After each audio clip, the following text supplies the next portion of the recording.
Taxa de juros na máxima dos últimos 20 anos quase. Bolsa na taxa máxima histórica. All time high, né, Lucas? E aí, tudo bem? Tudo certo? Tranquilo? Falar um pouquinho sobre esse cenário nosso macroeconômico, né, Marcelo? Ontem a gente teve decisão de taxa Selic no Brasil, decisão da Selic lá dos Estados Unidos, né, o Fed Fund. E com tudo isso, taxa de juros alta por lá, alta por aqui, Bovespa na máxima histórica, Bitcoin também. O que será que está acontecendo? O que está acontecendo, né? Quando a taxa de juros sobe, não é que a bolsa cai, Lucas? Pois é, né? O que está acontecendo? Bom, antes de começar aqui a conversar com o pessoal, já dá aquela forcinha aqui, ó. Escreve, like, ativa o sininho. O negócio agora fica em looping ali, ó. Se a gente não parar, ele não para, não.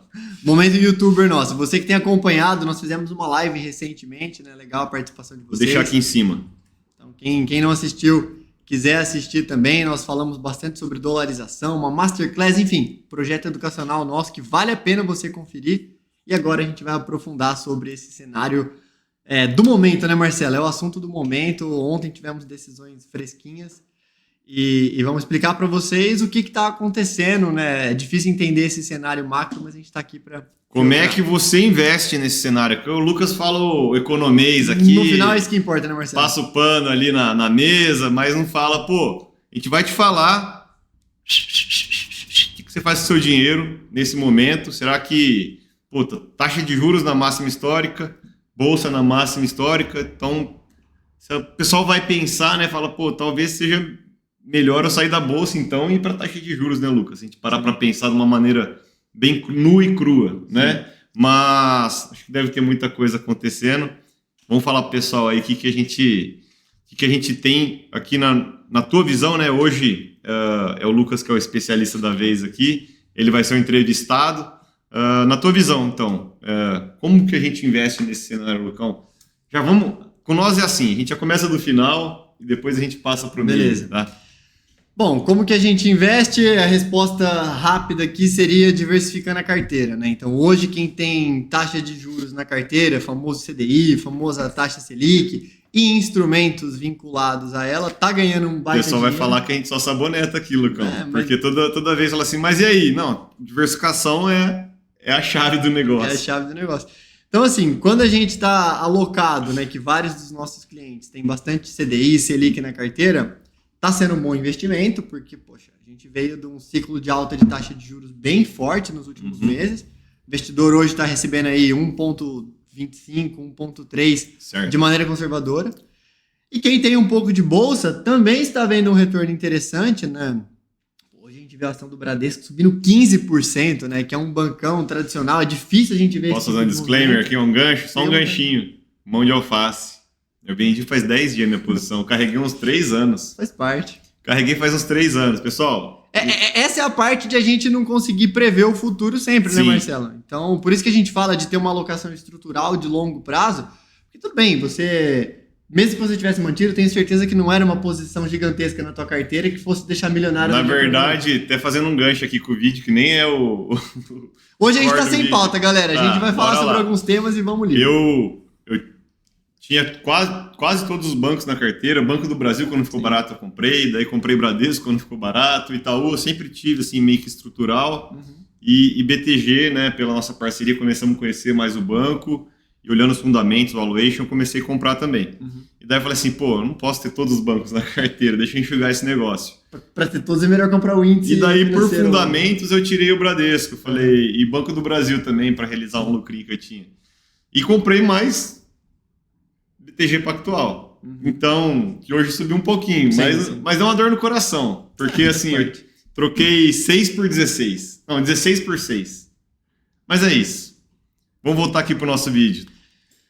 E assim, esse bate-papo nosso aqui é isso, é mostrando o dia a dia nosso, né? O importante é isso que você falou, né, Marcelo? Estruturalmente tem uma classe de ativos que você mantém na sua carteira. Isso. Ora mais alguns ativos, né? Alguns bancos, ora outros. Eu não saí da bolsa assim com medo, né? Exatamente, mas estruturalmente você está alocado em setor financeiro. Eu acho que tem alguns setores que faz muito sentido ter na carteira, né? Quando a gente fala de índice Bovespa, é difícil você fugir de setor bancário, commodities, o Brasil é só commodities, né? Então, são alguns ali, 3, 4 setores que basicamente compõem a carteira de Bovespa. Mas e assim, e não tem certo e errado no mundo dos dos investimentos também. A gente fala muito isso, né, Lucas? Porque fala pro cara que ele estava errado, que comprou Bitcoin há 2 anos quando estava ali a $50 mil, né? E o cara só tem Bitcoin na carteira. Tá errado? Tá ganhando mais dinheiro que todo mundo. Então... É uma concentração de risco grande que eu não faço isso, apesar de eu ter cripto na carteira. Eu também não faço. Eu tenho uma exposição não pequena. fazemos na carteira dos nossos investidores. Sim. Mas o cara que quer ter e acertou a mão, pô, lindo, né? Desde que ele esteja consciente do risco que ele tá correndo, tá tudo certo, né, Marcelo? Sim. Então, voltando, assim, né? Quando a gente fala de diversificação, quem tem pós-fixado, Selic, CDI, tá bem. Na Bolsa, vários dos ativos estão se recuperando, inclusive alguns de economia doméstica, né, Marcelo? Uhum. Então, enfim, não vou citar nenhum papel específico para não deixar outros de fora e não ser injusto, mas alguns papéis de economia doméstica têm mostrado uma recuperação interessante. E é um movimento, assim, né, para a gente tentar entender o que está acontecendo. Poxa, mas a Selic subindo, provavelmente chegando no máximo desse ciclo, né, ou seja, no final do ciclo, e a Bolsa subindo ao mesmo tempo, o que isso poderia indicar? Não é contraintuitivo? Num primeiro momento, sim, mas vamos tentar entender o segundo nível de pensamento. Howard Marks fala muito nisso, né? De segundo nível de pensamento. Olhar de fora da caixa, né? Vamos aprofundar esse assunto. O que eu entendo? Alguns meses atrás, existia uma dúvida muito grande com relação à credibilidade dessa nova presidência do Banco Central. O mercado estava questionando, beleza, qual vai ser o posicionamento do próximo Banco Central? Ele vai ser muito alinhado com gasto público, vai deixar a taxa de juros artificialmente baixa? Qual vai ser? Uma das medidas dos remédios para conter essa falta de credibilidade foi eles já terem avisado, a gente vai subir a taxa de juros em 1% por 3 reuniões. Uhum. Já deixaram isso avisado. Então, teria que ter... Lógico, o Galípolo sabia disso e com certeza concordou com esse guidance, né, com essa previsibilidade. Então contratou uma credibilidade. Falou, peraí, se precisar subir taxa de juros, a gente vai subir e eu já estou avisando que a gente vai ter algumas altas. Se continuar nesse jeito aqui, vai ter inflação está com expectativa muito alta, o remédio para inflação alta é taxa de juros alta, o Banco Central já avisou, a gente vai subir juros em vários meses seguidos. O Galípolo assumiu, manteve essa alta, né? Ou seja, concretizou o que era expectativa, e nas reuniões onde ele foi o presidente, após as altas contratadas? Eram 3 altas contratadas que já estava avisada. O Galípolo já participou de mais 2 reuniões após essas altas contratadas. E ele subiu mesmo assim. Boa. Então, eu acho que assim, ele está reforçando uma credibilidade. Que é muito importante. Né? Um país sem credibilidade do Banco Central tá ferrado. Tá? Então ele contratou essa credibilidade. Vai ter gente que acha que deveria subir mais meio, subir mais 0,20. Cara, mas aí é detalhe na vírgula. O ponto é, Brasil precisa de taxa de juros alta, esse Banco Central está entregando. Então, porque ele subiu de forma com autonomia, é um dos motivos, é o motivo 1 de que a gente está tendo essa bolsa... De forma técnica, exato. Alta. Ou seja, temos um Banco Central técnico fazendo o que precisa ser feito. Quanto mais ele sobe os juros agora, mais rápido a inflação tende a ser baixa. Quanto mais rápido a inflação vier a ser baixa, mais rápido você pode baixar os juros de novo. Daí, olhando no médio prazo, a gente pode ter taxas de juros mais interessantes do ponto de vista de ser mais barata, né? Ou seja, mais baixo daqui 1 ano, 1 ano e meio, 2. Mas será que o mercado também é provocação, tá, Lucas? Não está precificando também que não subiu e daí o mercado também reage porque não subiu? Porque, pessoal, para quem não entende, tá? Taxa de juros é como se fosse a gravidade dos preços da bolsa. Quanto maior a taxa de juros, mais o preço cai, tá? Então, talvez se eu estou falando que essa gravidade vai começar, parei de subir essa gravidade, né? E estou começando também a projetar um pouco de corte. Então, talvez os 2 motivos. Então, a bolsa subiu porque a taxa de juros subiu e a bolsa subiu, essa é a minha visão. Também porque a taxa de juros vai parar de subir. Então, assim, ao mesmo tempo, parece... contraintuitivo. É contraintuitivo demais, né? Mas, assim, ao mesmo tempo, faz total sentido, né, Lucas? É isso.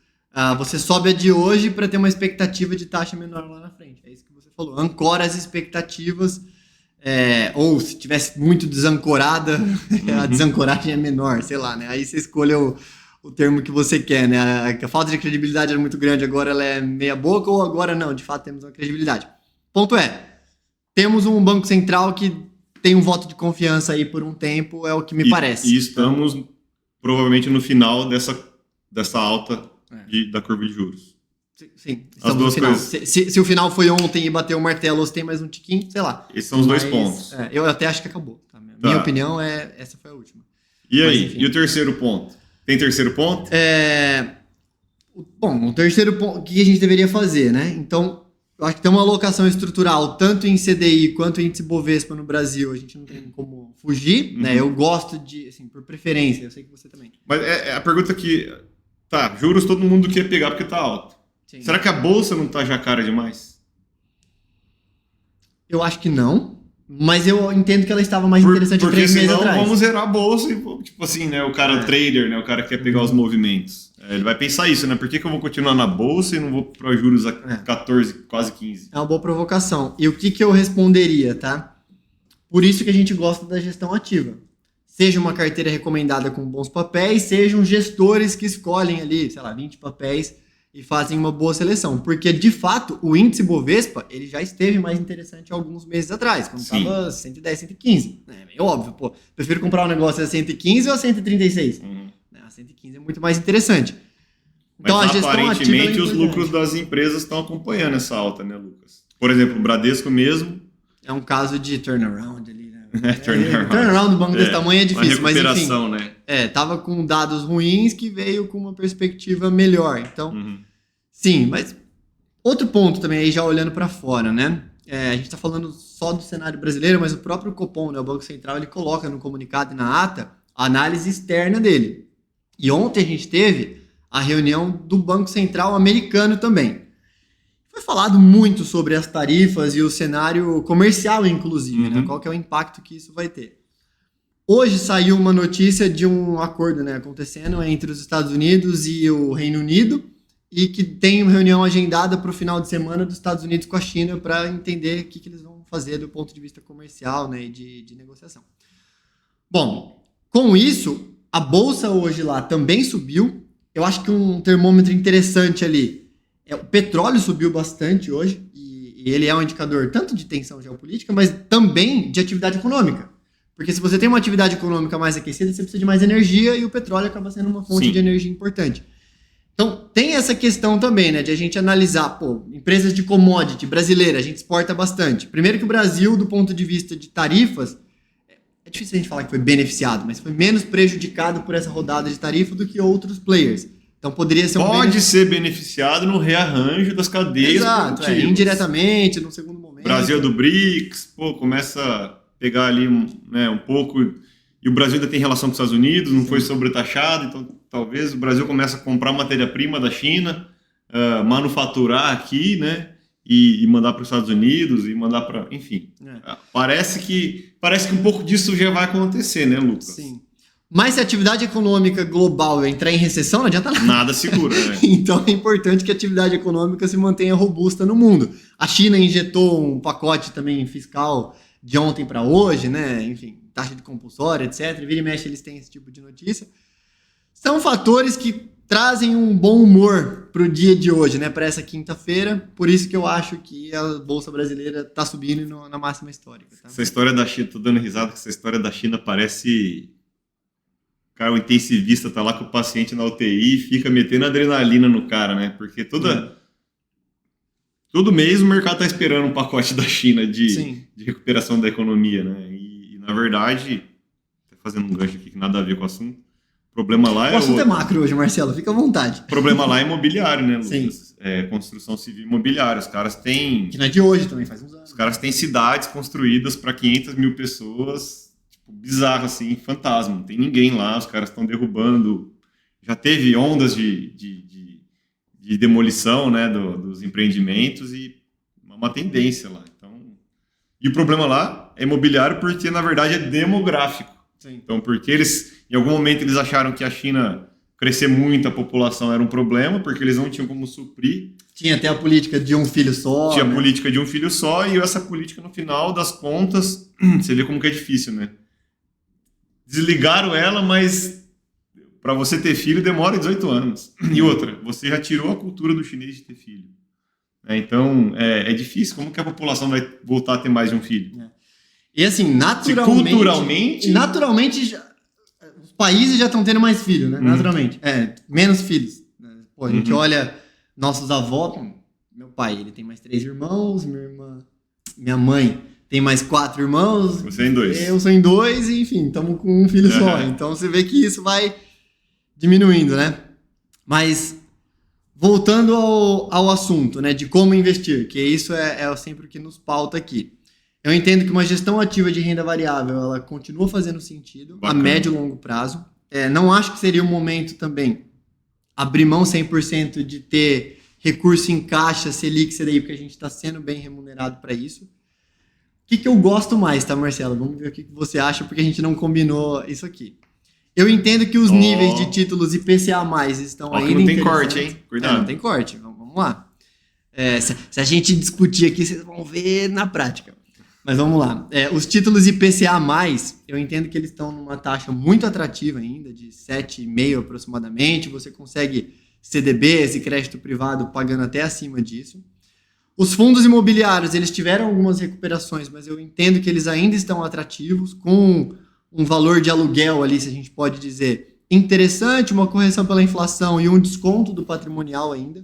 Então eu entendo que os IPCA+, os fundos imobiliários, por mais que sim, eu recomendo ainda ações nas carteiras, eu pesaria um pouco mais a mão nesses ativos de médio a longo prazo, até do que em Bovespa e as ações. Tá. Lógico, depende de perfil, o cliente vai gostar mais de ter ações, a gente vai ter ações, mas eu vejo mais sentido hoje, né, uma proteção, uma margem de segurança maior em ter IPCA+. O que você falou, depende do perfil do cliente. Esse ponto. Porque a gente são 2 consultores diferentes aqui, tá, pessoal? E assim, na minha visão, se o cara não precisa da renda, ele não tem que ter fundo imobiliário. Ou se ele não vai precisar no futuro que ele tem previsibilidade, tipo horizonte, né? Se tá dentro do FOG, vou precisar da renda quando eu aposentar. Quando que é? Não, tenho 40 anos. Não vai. Então, tipo assim, tá dentro do FOG, né? Tá dentro do horizonte, a gente não consegue ter visibilidade. Pode acontecer inúmeras coisas com a vida dessa pessoa. Eu gosto mais da classe de ações. Mas o que você está falando, cara, é valuation total na veia. Esses ativos que têm mais correlação com o IPCA+, né, e que tem um risco um pouco menor do que a Bolsa, já que a Bolsa já subiu também, e FIX ficou um pouquinho para trás. Em FIX é o índice de fundo imobiliário. É o Ibovespa dos fundos imobiliários. Eu acho que você tem razão. Então, hoje eu gosto bastante. Pela margem de segurança. Não pelo potencial de retorno. Tá? Não, pelo potencial de retorno. Pelo potencial de retorno, eu acho que as ações têm um potencial de retorno maior. Exatamente. Mas pela margem de segurança desse momento. Pode ser que semana que vem eu mudasse de opinião. E a provocação que eu ia deixar aqui é, se taxa de juros está subindo tanto, está tão alta, e a Bolsa está no máximo histórico da Bolsa, será que a gente não estava barato demais? Com certeza. Né? A única coisa que eu penso, porque se a gente for olhar, a Bolsa está subindo, né, e o preço-lucro ali da Bolsa não está subindo junto com a Bolsa, se você for ver. Né? O preço-lucro é o índice, é o metro quadrado. Quanto vale o metro quadrado da Bolsa? Né? Esse é o metro quadrado da nossa Bolsa. Ele historicamente é 12, né, Lucas? Se a gente for tirar Petro e Vale, mais ou menos, uma média histórica. E ele estava, sei lá, semana passada estava na casa dos 10. Então, sei lá, a gente subiu 5%, deve estar na casa dos 10,5%, 11% no máximo. Então, a gente ainda tem um espaço dessa média histórica. E se você também for olhar o Ibovespa em dólar, estamos perto da mínima histórica também. Então, o Brasil tá amassado, né? E uma hora esse amassado, se ele não tem motivo para ficar tão amassado, ele acaba voltando um pouco. Então, acho que é isso. Quem sabe... no final a gente concorda, né? Sim, e eu acho que quem sabe o mercado tá... Não, foi só uma provocação para quem está nos assistindo. E quem sabe o mercado, no final das contas, Lucas, tá achando que o governo já foi longe demais e que agora o Congresso vai começar a segurar um pouco as coisas, porque... tem estourando algumas crises aí também, que são horríveis, mas que pode afetar a popularidade, né, também do governo. E todo mundo sabe que o mercado... ele não gosta de governo que gasta mais do que pode, né? Então, não é que o mercado prefere X ou Y. Agora, se X vai gastar mais do que pode, o mercado não vai gostar desse cara. Então, se esse cara tem chance de sair agora ou no final na próxima eleição, a gente está falando, obviamente, do Lula, não tem problema. O mercado, cara, esse cara vai gastar mais do que pode? Se ele anunciar um pacote de corte de gastos agora, o mercado vai ficar todo feliz, mesmo sendo o Lula. Não, vai amar ele. É isso. Não, o Lucas vai amar ele, né? é que ele tem essa característica de alimentar o Centrão, né? Com emendas, com MPs, etc., e por aí vai. Então, investimento em infraestrutura, que faz a economia de alguns estados girar, enfim. Então, se esse cara que faz isso, que tem esse modus operandi, fala que vai parar de gastar, ele vai pegar mal com os aliados dele de alguma maneira, mas para o mercado, para a inflação, para o teu bolso, vai ser lindo. Então, assim, e no final das contas ele sai com a popularidade maior, né? Se a economia melhorar. Agora, será que tem tempo de eu parar de gastar e a economia melhorar, Lucas? Até 2026? Eu até acho que não, mas uma sinalização seria importante. Mas você eu prevejo mais uma sinalização de gastação mesmo e compra de voto indireta ali do que ganhar voto pela melhoria da economia, né? Não vai. Porque, vamos dizer assim, a economia mainstream brasileira, via de regra, ela não é de esquerda, né? Ela pode ter seus momentos mais para lá ou mais para cá, mas geralmente ela tá mais ao centro ou mais à direita mesmo. Porque são governos mais austeros, né, Lucas? Assim, não é porque ela é de direita ou de esquerda, sim, né? Sim. Ela vai não tem, atrás da austeridade. Ninguém mandando ser nada, na verdade. Foi o que eu falei. Na verdade, o mercado, pessoal, a gente já falou isso algumas vezes, né? Até falamos de fazer um vídeo. Quem que é o mercado? Sim, verdade. Vamos trazer a parábola do supermercado para isso. A parábola Tô falando em vídeo pra gente não esquecer, porque às vezes a gente pensa um negócio... O mercado é o seguinte, o mercado é inúmeras pessoas tentando ganhar dinheiro com o que está acontecendo na economia. Não importa quem que é o diretor do Banco Central, quem que é o presidente do Brasil. Se a inflação subir, os caras vão prever que a taxa de juros vai subir também, porque é isso que o Banco Central precisa fazer, e vão começar a vender títulos de curto prazo. E se o risco do país aumentar, o mercado vai tentar ganhar dinheiro com o dólar subindo, e se o risco do país diminuir, vai tentar ganhar dinheiro com os juros caindo e a bolsa subindo. Então assim, por que o juro sobe também? Porque a pré-fixada tem títulos emitidos do Tesouro. Esses títulos estão lá negociando a 12. O governo começa a gastar, o pessoal fala assim, eu não vou comprar título desse governo a 12, prefiro comprar dólar. Então assim, não é boicote, né? Não é eu gosto ou não. É conta, né? É conta, você tem uma política, e é o que o Lucas acabou de falar. Se esses caras falam, vou cortar 120 bi de gastos no ano que vem, o mercado vai achar lindo, o cara vai virar o herói do mercado. O Haddad vai sair de meme para herói. Tanto que o Haddad, no começo, ele teve um voto de confiança com o arcabouço fiscal, né? A questão é que eles não estão conseguindo cumprir. Mas se tivesse sendo cumprido o arcabouço fiscal... das emendas, né? Que mas enfim, a gente está entrando num outro assunto de política que não é o objetivo Pessoal, aqui. Resume aí, Lucas. Falamos então sobre taxa de juros aqui, taxa de juros lá fora, que foi mantida em um patamar alto ainda. Explicamos um pouco esse movimento das tarifas, o que está acontecendo ali de negociação. Por que mesmo com a taxa Selic subindo, a Bolsa hoje bateu máxima histórica.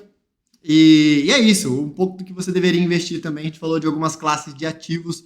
Ou seja, geralmente a gente traz um tema mais preciso, né? Vamos falar de renda fixa, vamos falar de crédito privado, vamos falar de IPCA+, de fundo imobiliário. Hoje a gente teve uma abrangência maior aqui nos temas para você entender o que está acontecendo. Faz só um ganchinho final aqui, Lucas. Esquecemos de falar do outro ativo aí que está nas máximas históricas, né? Que está subindo pra caramba. O Bitcoin? O tal do Bitcoin. Fala pro pessoal aí no finalzinho. Quem chegou até aqui? Acaba sendo o mesmo movimento que está acontecendo com o Brasil? O que você acha que isso aí é? Não, eu acho que não. Eu acho que o movimento do Bitcoin, ele sempre teve uma correlação, na minha visão, né, com o Nasdaq muito forte. Tá. Ou seja, um ativo de tecnologia, né, com uma volatilidade maior. Tem uma sensibilidade grande à taxa de juros. Exatamente. Bom ponto. Então, quando você tem um juros maior nos Estados Unidos, geralmente ele cai, porque você fala, já que meu ativo de segurança em dólar está valendo mais para eu investir, ele desvaloriza os ativos digitais e as ações, etc. O que eu acho que está acontecendo? Corrobora aquilo que você falou, né, Estados Unidos começou a conversar com a Inglaterra, vai conversar com a China. Então, tudo isso já projeta uma taxa de juros menor lá na frente e que também faz taxa de juros para baixo, Bitcoin para cima, é isso? Sim, Bitcoin para cima. Mas eu entendo de verdade, Marcelo, que o mercado está começando a testar a tese de ser um ativo de fato alternativo, né, na história de criptomoedas. Acho que essa tese está longe de ser uma tese pura do ativo. Eu entendo que ela tem muito da parte de tecnologia, de ativo digital. Mas eu começo a ver alguma diferença ali nessa movimentação que é interessante. Não vou bater aqui, cravar o martelo e falar... Ouro "Nossa, digital, né, Lucas?" não vou falar isso de martelo batido, mas a gente começa a ver um movimento diferente acontecendo que é interessante de legal. acompanhar. Legal. Bacana. Será que vale uma live com os nossos clientes e investidores sobre isso, Marcelo? O que você acha? Sobre Bitcoin? Sobre criptomoedas, de modo geral? Só se a gente trouxer especialistas, né, Lucão? E se a gente trouxer os maiores especialistas do Brasil nisso? Vamos ver, né? Será que ver? rola? Deixa aí nos comentários. Você quer uma live com os maiores especialistas de criptomoedas do Brasil? Tem spoiler, hein? Procura aí qual foi o primeiro fundo de criptomoeda aqui no Brasil, que vocês vão saber o spoiler, tá bom? Então, pessoal, quem chegou até aqui, será que deixa vai o funcionar? like, Olha lá, funcionou. se inscreve, ativa o sininho e compartilha com seus amigos também, com quem gosta desse mundo de investimentos, entendeu o que está acontecendo agora. E sempre... Otimize seus investimentos. Valeu, um abraço, pessoal. Diversificando sua carteira. Ó, sabonetou de novo. Abraço. Tchau, tchau.